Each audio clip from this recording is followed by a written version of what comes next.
Hello la compagnie, j'espère que vous allez bien. On se retrouve sur ce nouveau vlog où, après montage, je sais ce que je vais vous montrer. Et notamment, il y aura pas mal de choses réalisées sur du carnet parce que je suis en train de préparer la sortie de ma nouvelle collection. Donc c'est vrai que j'ai quand même pas mal de travail à faire en numérique, en digital, en retouche, en préparation de sites internet, etc. Ce qui n'est pas forcément passionnant. Mais entre-temps, j'ai fait pas mal de choses au carnet et puis j'ai débuté une grande peinture, donc vous verrez un peu l'avancée aussi de celle-ci. Donc en somme, un vlog un petit peu fourre-tout, mais qui ressemble bien à, on va dire, ces 2 semaines qui se sont passées, puisque j'ai plusieurs casquettes et je fais plusieurs choses en même temps, et c'est un peu ce qui va ressortir de toute façon sur ce vlog. Je ne sais pas s'il sera très long, il risque d'être assez court celui-ci pour une fois. Et pour les gens qui aiment lire, je vous mettrai tout à la fin, après les recommandations habituelles de lâcher un petit like, lâcher un petit com, etc. Donc tout à la fin, je vous mettrai des retours de lecture, des propositions de lecture. Ouh là là, alors c'est en voyant cet extrait que je vois vraiment que je ne suis pas gauchère du tout, c'est une catastrophe. J'espère que vous avez aussi fortement apprécié ce café porn à la cafetière à piston. Bon, je vous laisse, on retourne dans le passé. Et on débute avec la poursuite d'un croquis au carnet qui a dû être commencé, je pense, la veille au soir, sûrement après une session de retouche d'images sur ordinateur. Et donc là, on est le matin et je reprends ça tranquillement. Quand je travaille sur ordi, j'aime bien après casser avec du travail en traditionnel parce que scanner des dessins et retoucher, c'est pas quand même le truc le plus fun du monde. Je dis quelque chose de sympa parce que travailler sur mes sites internet ou en numérique à retoucher des scans, pour moi, c'est pas la partie la plus fun du travail. Et j'espère aussi que vous appréciez cette tranche de vie. Voilà à quoi en sont réduits les artistes pour leur pause goûter, voilà, du pain sec et de l'eau dans le meilleur des cas.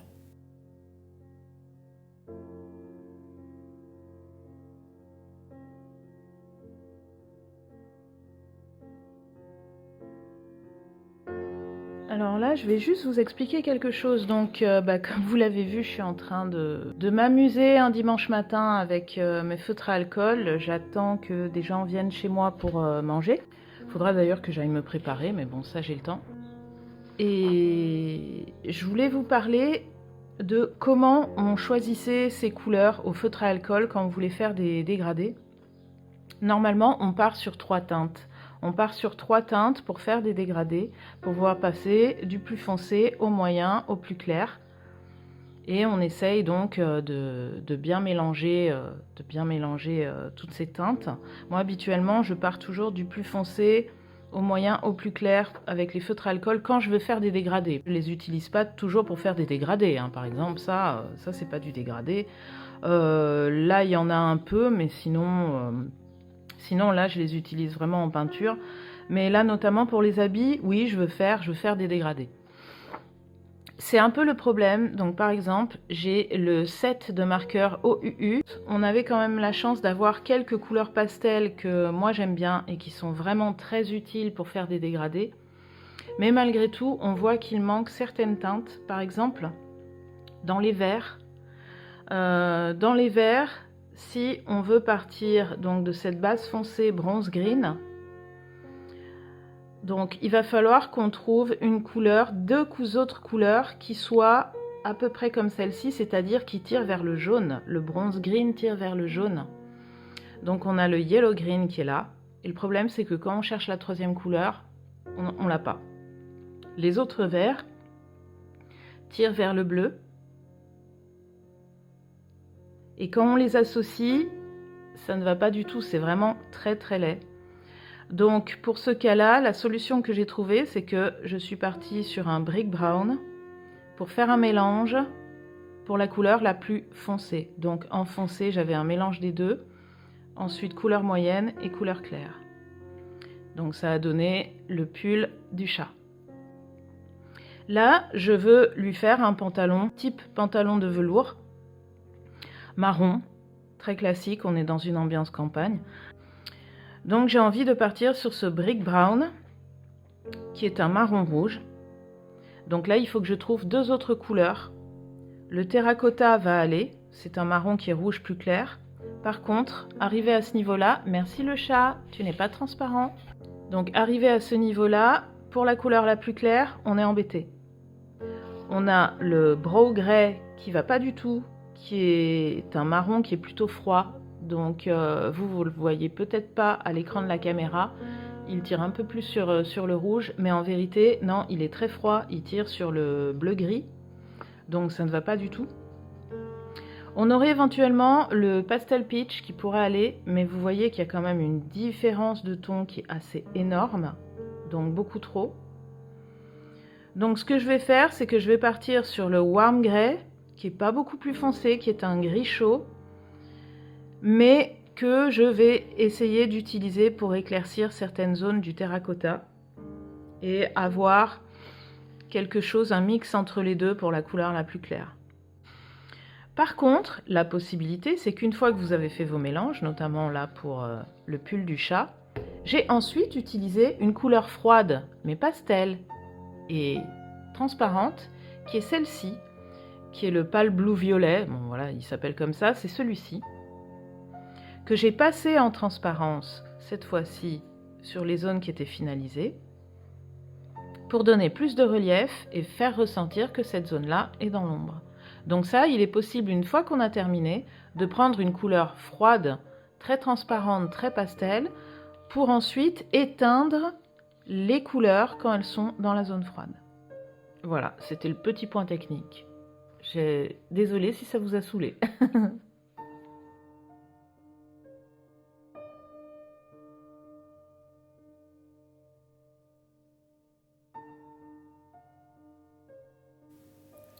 Et voilà, alors clairement, hein, c'est pas le truc que j'ai fait dans ma life que je préfère. Mais bon, voilà, c'est sympatoche. Est-ce que j'ai rajouté du crayon de couleur? Non, je crois pas, je ne sais plus. Mais bref, voilà. Et ça, c'est le soir, après le départ des gens qui étaient chez moi, où là, je me suis amusée avec du crayon, enfin, avec un peu de tout, quoi.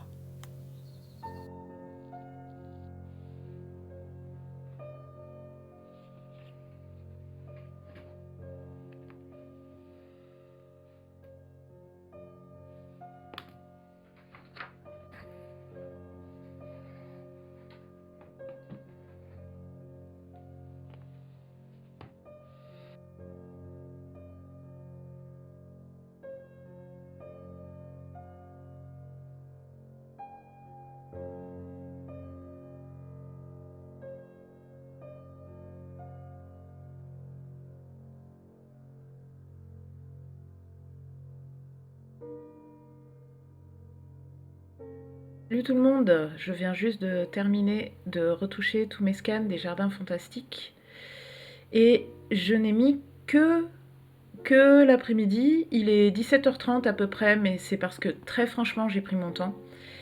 Voilà, je l'ai fait ça à la mode cool et en fait j'ai été surprise, ça a été assez vite et je pense que c'est parce que mes scans déjà de base étaient bons. Donc ça c'est cool. Là j'ai utilisé le scanner intégré de mon Epson XP970. Donc c'est une imprimante 6 couleurs et c'est cool parce qu'en fait elle correspond hyper bien aux palettes de couleurs que j'utilise en peinture. Donc c'est top. Et en termes de scan, elle a un scanner, même si elle peut imprimer sur du A3, elle n'a pas un scanner A3, elle a un scanner A4. Donc quand je scanne du A3, je scanne d'habitude en 3 voire 4 fois pour pouvoir assembler après avec Photomerge de Photoshop mes morceaux.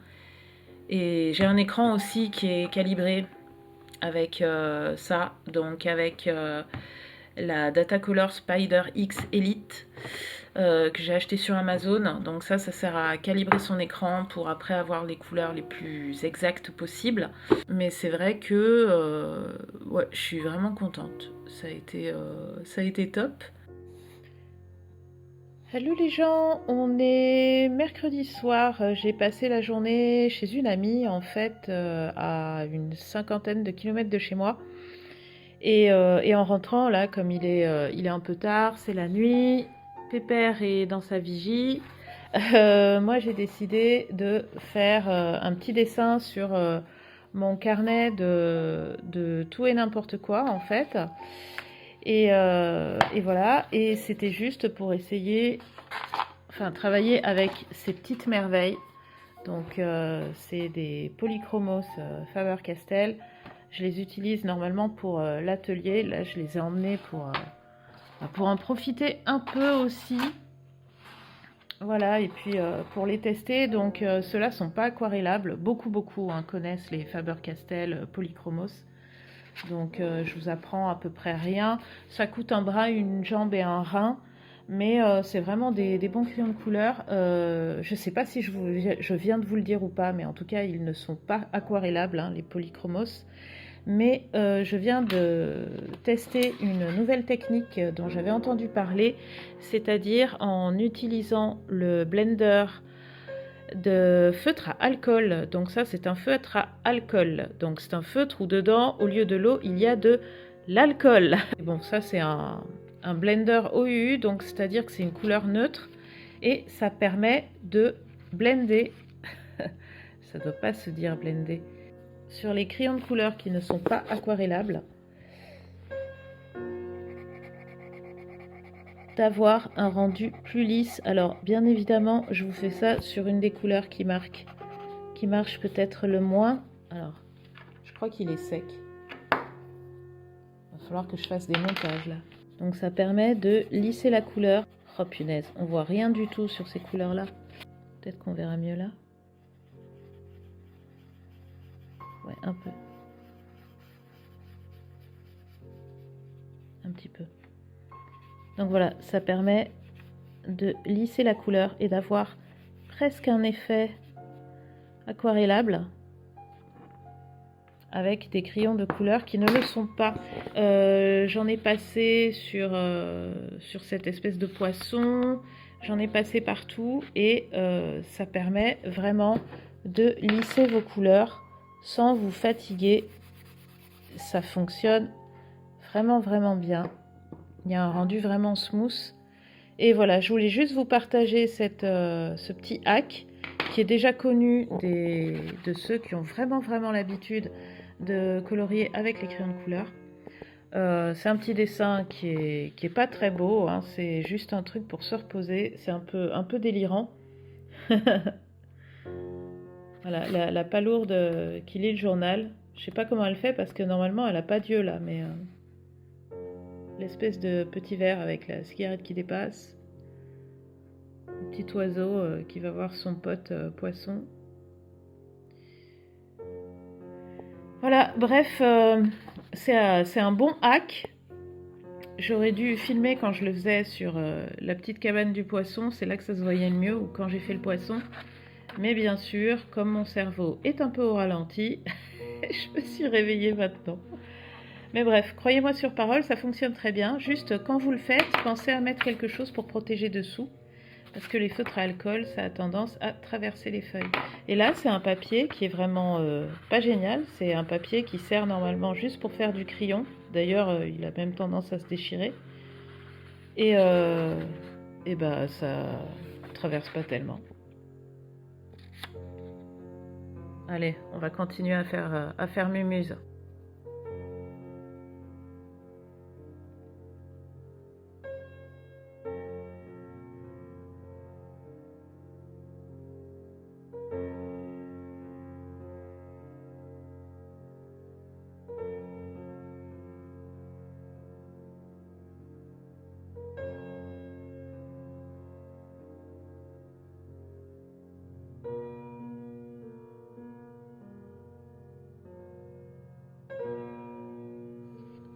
Allez, voilà, la fin du petit dessin qui était à la base sans prétention. Ouais, c'est vraiment fait sur du papier. J'ai pas envie de dire du papier toilette parce que je pense que ça irriterait pas mal votre fessier. Mais ouais, c'est vraiment pas du bon papier quoi. Et bah franchement, même en n'étant pas du bon papier, moi je dis que le crayon de couleur, il fonctionne trop bien dessus. Il est trop bien. Il est vraiment mort, mais complètement. En fait, il était sec dès le début, donc là j'ai fini de le tuer. Il va falloir que j'en rachète un autre. Et ouais, c'est dommage, en fait, j'ai fait mon test avec un blender feutre à alcool qui était sec, en fait. Donc c'est un peu dommage, mais faudrait du coup que je reteste avec un blender feutre à alcool qui est frais, ça sera quand même mieux. Oui, alors depuis, en effet, j'en ai acheté un exprès pour faire avec les crayons de couleur. Et effectivement, ça fonctionne en fait. C'est vraiment très très sympa. Et c'est quand même mieux quand le blender feutre à alcool est neuf. Bon ben voilà, eh ben c'est bien. Eh ben c'est bien. Je vais aller me coucher et je vais aller lire. Et demain est un autre jour.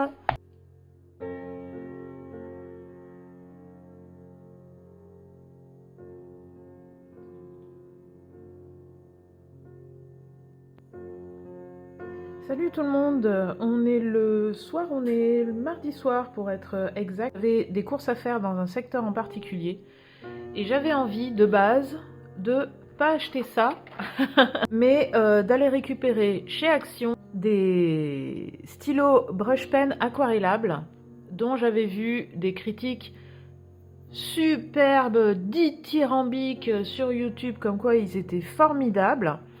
Pour un prix, je sais plus si c'était 9 € ou 13 €, on en avait, je crois c'était en gros 50, un truc de ouf quoi, ben, les trucs d'Action. Et apparemment c'était formide. Des feutres normaux à base d'eau aquarellables, je n'en ai pas. J'en ai dans mon atelier Clairefontaine, il y en a mais qui sont pas pour moi, qui sont pour les utilisateurs, de la marque Faber-Castell, qui sont des feutres à eau aquarellables de chez Faber-Castell et qui coûtent un bras, une jambe, un rein et la tête alouette. En gros, je crois que il me semble que c'est la boîte de 60, ça doit coûter 140 ou 150 €, un truc comme ça. Je sais pour du coup les avoir testés, ils sont formidables, ils sont magnifiques. J'étais allée chez Action, autant vous dire que le Action il est loin, j'y ai été parce que j'avais des courses à faire dans le coin et je ne les ai pas trouvées. Comme la plupart du temps, j'ai l'impression quand je vais à cette action-là. Du coup, j'ai été dans un de mes magasins Beaux-Arts qui, eux, sont pas très loin de chez moi. Et j'avais déjà remarqué cette marque-là. Donc, ce sont des Staedtler. Donc, moi, ils m'ont coûté 34 €. Et il y en a 36 à l'intérieur. Donc, on est quand même bien loin du tarif de 3 à 4 € le feutre chez Faber-Castell. Là, on est plutôt vers du 1 € le feutre à peu près. Est-ce que ça vaut le coup de les acheter? Moi, je vous répondrai que je pense que oui. Il y a beaucoup de couleurs très claires et pastel et transparentes. Et ça, je trouve que c'est un must-have quand on achète un set, c'est-à-dire un ensemble de feutres. Autre point positif, l'activation en aquarellé, ça se dilue très bien. On a vraiment un rendu aquarellé qui est très très bon. Il y a même parfois l'apparition d'une légère granulation. Dès que je serai un petit peu plus libre que ces temps-ci, je vous ferai une petite illustration pour qu'on teste ça vraiment en situation. Changement de setup ce matin. Je vire l'aquarelle qui m'a servi à faire mes fonds pour mon nouveau projet d'illustration et je passe à la gouache.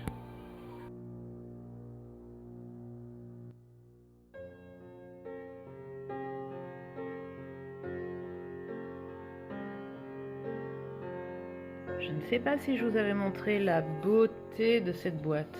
Regardez-moi ça, c'est pas beau. C'est magnifique, n'est-ce pas? Moi je dis ça, c'est un design, on devrait le retrouver dans les plus grands musées de design français. Et j'aime aussi beaucoup le design de cette palette que j'utilise donc uniquement pour la gouache, celle-ci. Celle-ci, c'est pour l'aquarelle, donc je vous la montre dans son jus. Alors celle-ci, je l'utilise pour l'aquarelle parce qu'en fait, très souvent, je fais mes fonds et j'ai besoin de beaucoup de quantité de peinture. Donc du coup, elle est très profonde, donc elle est en céramique. Et puis donc celle-là, par contre, que j'utilise pour la gouache, qui est vraiment top et pas très profonde, mais du coup, c'est impeccable pour la gouache. Je l'aime vraiment, vraiment beaucoup. Et là, je viens juste de la sortir, donc vous voyez qu'elle est sale, et donc je suis cette personne qui range ses palettes sales et qui doit les nettoyer avant de se mettre au travail. Voilà, voilà, voilà. On n'est pas parfait, hein.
Après, tout ce qui est feu de l'amour, on a appelé ça comment les femmes, elles descendaient dans les immeubles.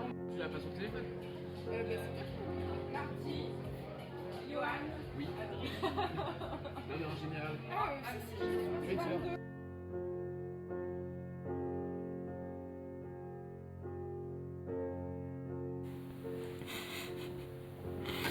Je rigole parce que je viens de me faire juger par mon chat, mais de ouf.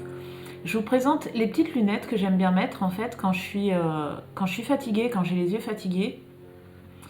Et c'est des lunettes qui sont trop grandes pour moi et tout, mais elles sont super parce qu'elles baissent l'intensité lumineuse, mais un tout petit peu, très très peu. Et quand je fais ça, quand je regarde par en dessous, ça me modifie moins en fait. Elles sont, je sais pas comment on dit, elles sont à intensité dégressive quand on arrive vers le bas en fait. Donc quand je regarde par en dessous, c'est l'éclairage normal. Et mon chat est rentré de dehors. Là il rentre, il me regarde avec les lunettes, il secoue la tête et il retourne dans le jardin. Donc voilà, je viens de me faire juger par mon chat. Non, en fait, je voulais vous parler parce que la dernière fois, je vous avais dit dans le dernier vlog... Donc la dernière fois, je vous avais dit dans le dernier vlog quelque chose de très très court que j'avais pas développé, où je vous disais que l'avenir des ateliers, c'était peut-être pas aussi tout bleu ou aussi tout rose, ça dépend, que ce que j'avais dit dans mon bilan de l'année dernière. Et donc je m'apprêtais à vous faire une vidéo où je vous expliquais que la coupure de Noël qui avait été vachement longue, donc ça s'était arrêté au niveau du magasin à partir de la mi-novembre je crois jusqu'à la mi-janvier. Et au final, la reprise de janvier, les inscriptions aux ateliers étaient vraiment, vraiment minimes. Comment dire, c'est comme si vous passiez du 130 km/h à 70 km/h en fait, d'un coup, voire parfois du 50. Et du coup, moi je me posais un peu des questions parce que c'est vrai que moi je suis payée à la prestation et je dépends de ce que décide tout autre intervenant, de ce que peut décider aussi les commerciaux, voilà, etc. Et si eux changent d'idée, moi forcément, ils vont pas me demander de faire des prestats d'atelier. Et donc voilà, j'allais vous expliquer tout ça simplement pour vous donner une image du métier qui soit réaliste et dire que même si y a quelque chose de cool qui s'annonce, au dernier moment, ça peut toujours changer. Parce que on est dépendant de plein d'autres facteurs qui tournent autour du projet dans lequel on doit juste intervenir en fait. Sauf que samedi dernier, c'est-à-dire il y a 2 jours, puisque aujourd'hui on est lundi, j'ai eu beaucoup d'inscriptions à l'atelier et j'ai été bien occupée et les gens ont même pris plusieurs heures et c'est des gens qui vont revenir. Et du coup, ça repart en aspect positif. Donc, ça fait un peu les montagnes russes. Et au final, c'est pas grave, ça me permet quand même de vous expliquer le truc, que oui, effectivement, ça peut aussi faire des montagnes russes. Et que c'est pour ça que c'est un boulot où il faut être un peu quand même sûr de soi, ou en tout cas savoir acquérir une certaine confiance en soi, en son travail. Si quelque chose marche pas, il ne faut pas toujours se jeter la pierre parce que ça dépend de plein de facteurs autour, que rien n'est sûr, qu'on ne peut pas vraiment faire des plans sur la comète loin parce que les choses peuvent changer du tout au tout. Il faut être toujours prêt à rebondir, à changer, à accepter les modifications, etc. Paraître un peu fouillis ce que je viens de vous dire, mais c'est juste pour vous expliquer que c'est un métier où on ne peut pas faire des prévisions trop sur le long terme. Et quand ça va bien, tant mieux, ça va bien.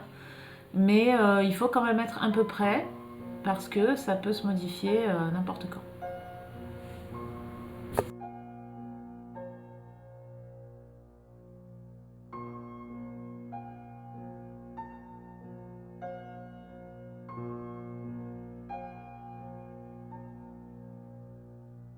Aujourd'hui, j'ai travaillé mon fond. Donc c'est là où vous voyez les arbres en arrière-plan. Alors, avec l'éclairage, les couleurs qui sont transformées par le film, on va dire que vous arrivez à avoir une idée, mais c'est vrai que c'est quand même pas exactement la réalité, mais bon. Je voulais juste vous dire que contrairement à ce qu'on peut entendre dans certaines vidéos YouTube, la gouache, c'est parfait pour faire des fondus et des dégradés. Ce qu'il y a, c'est qu'il y a une technique pour le faire, vraiment, faire des dégradés hyper chiadés, pour parler totalement et librement vulgairement. Bon, là, je travaillais, c'était un fond, donc j'allais pas entrer dans les détails. Mais vraiment, je vous assure que la gouache, c'est une peinture avec laquelle on peut travailler de plein de manières différentes. Et les gens qui vous disent que la gouache, on ne peut pas faire de fondu ni de dégradé avec, c'est simplement qu'ils n'ont pas la technique pour le faire, c'est tout. Mais c'est vraiment un outil très polyvalent que je conseille à ceux qui veulent faire de la peinture sans trop se ruiner. Je dis bien sans trop se ruiner, parce qu'il y a des gouaches quand même qui sont chères. Mais c'est vraiment un médium top, un bébert, ouais.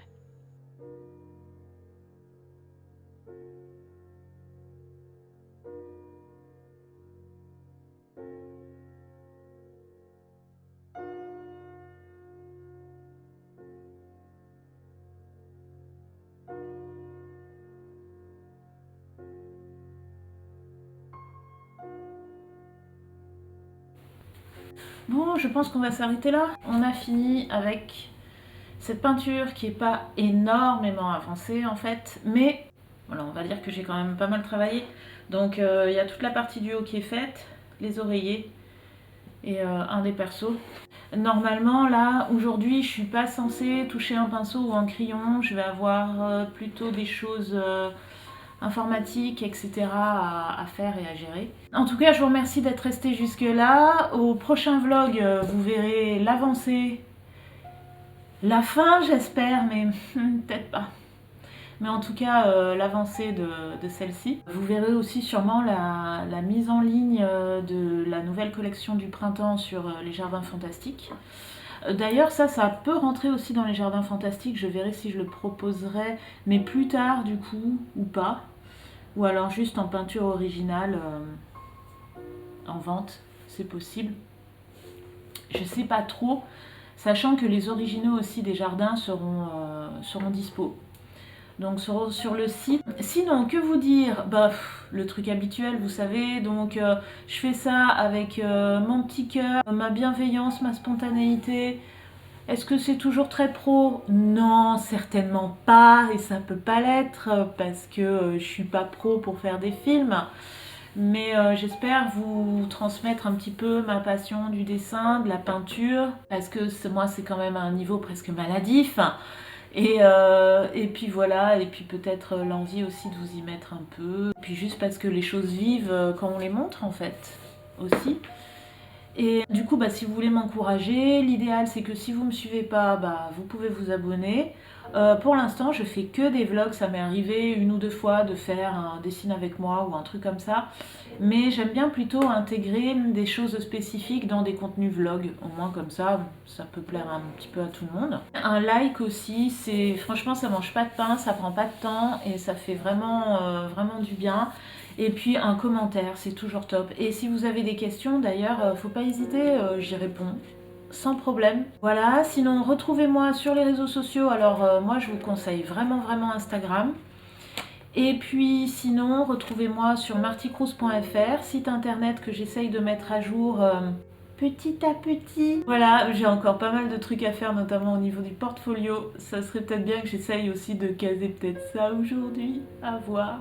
Tiens, d'ailleurs, normalement aujourd'hui, je dois recevoir mes nouvelles cartes de visite. Il me tarde. Normalement, j'ai jamais eu de souci. Je vais toucher du bois, je touche du bois.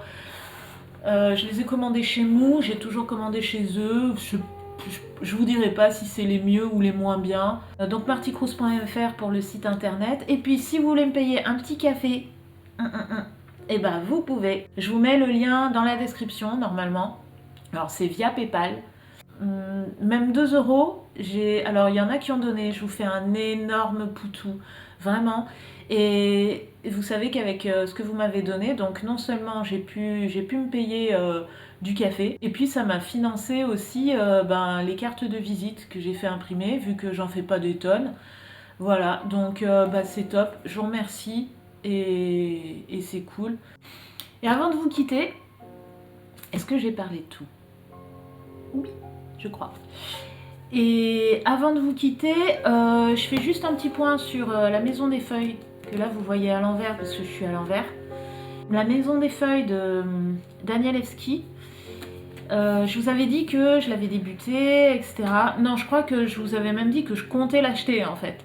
Et en fait, oui, je l'ai fait, donc il coûte 29,50 €. Pourquoi? Parce que c'est un bouquin qui est très dur à imprimer. Je vais vous montrer quelques pages.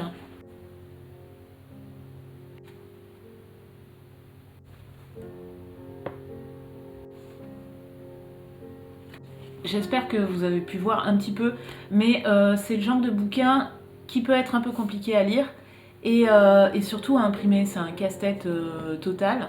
Il est très épais, donc il est très lourd.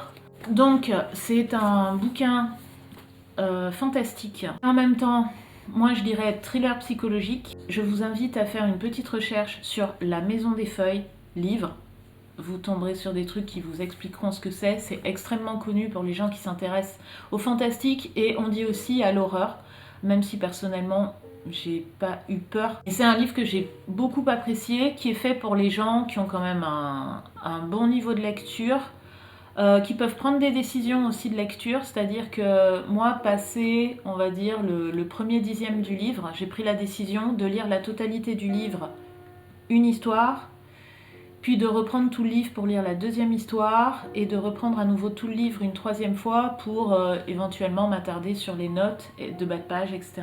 Enfin, de bas de page, vous avez vu que des fois elles sont au milieu. Donc il y a 2 histoires et demie, on va dire, imbriquées dans une. La première concerne Navidson, qui est donc un grand photographe, qui emménage dans une maison qui, au final, se met à faire apparaître des couloirs et un espace à l'intérieur d'elle-même qui normalement n'existe pas. Donc vous imaginez des couloirs noirs, étranges, dans lesquels on pénètre. Et ces lieux ont l'air, peut-être, d'évoluer et d'être en lien un peu avec la psyché des personnages. Donc cette première histoire, on va dire, qui est dedans, celle de Navidson et de la maison, est vraiment superbe. C'est très très très cinématographique. J'ai beaucoup apprécié. La deuxième histoire est celle de Johnny Errant, qui est celui qui a transformé toutes les notes, qui a pris un troisième personnage, Zampano, qui est un vieillard, donc qui a transformé toutes les notes de Zampano en livres, parce que c'est Zampano qui est à l'origine de l'histoire de Navidson de la maison. Et on peut suivre aussi avec une deuxième police de caractère, donc avec une typographie différente, l'histoire du coup de Johnny Errant, qui au fur et à mesure qu'il met ce livre par écrit, vit une vie qui rappelle un peu le Horla de Maupassant, avec une sorte de monstre qui le suit, de monstre très certainement psychologique d'ailleurs. Et à travers lui, on découvre sa vie et c'est un personnage que l'on déteste d'abord et qu'on apprend à apprécier par la suite.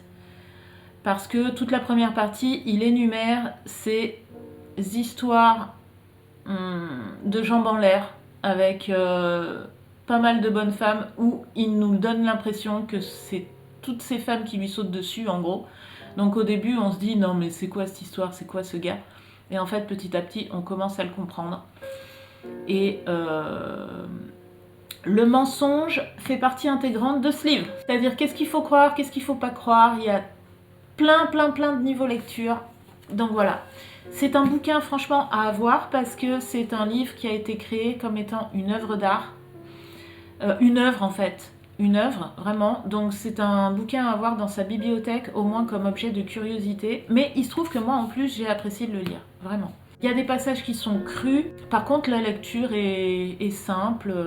Il n'y a pas de mots compliqués en soi. C'est vraiment la mise en page et l'organisation du livre qui peut perdre un peu le lecteur. Et c'est le but. Voilà. Donc, si par contre, vous lisez du cozy mystery, cozy fantasy, etc. Non, je pense que c'est pas pour vous. Ça va plutôt s'adresser à ceux qui aiment lire du Lovecraft, etc. quoi. Voilà. C'est assez long et j'ai voulu vous mettre ce petit côté bibliothèque et livre à la fin parce que je voulais pas lasser les gens que ça n'intéressait pas. Voilà. Je vous fais plein de gros bisous. Je vous dis à dans 2 semaines. Ciao, ciao. Et surtout,